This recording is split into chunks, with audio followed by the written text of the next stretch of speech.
Yeah. And Donald Trump, as you no doubt suspected, is not sitting back. He's on the counterattack. Trump going on the offensive today and blasting the Democratic National Convention.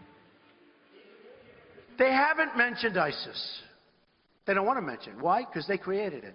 So they don't mention ISIS. I told you before, they don't mention our police or our law enforcement, and they wouldn't have those doors open for 2 minutes if it weren't for the police.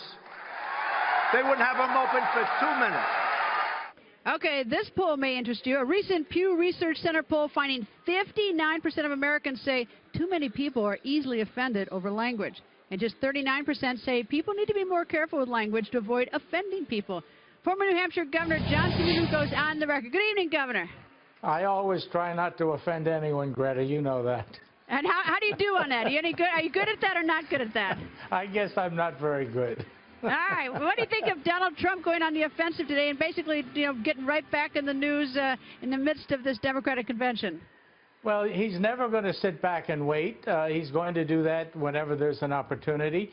And for the first 2 days, the Democrats seemed absolutely committed to the Obama ostrich head in the sand theory of foreign policy. They figure if they can hide themselves from it, it'll go away.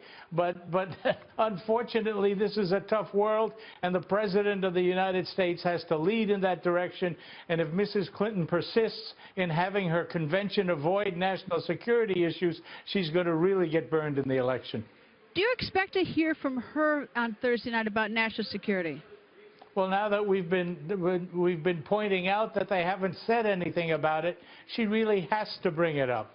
And unfortunately, she probably will bring it up as a continuation of the same policies that she supported in the Obama administration, which has produced the disaster of ISIS.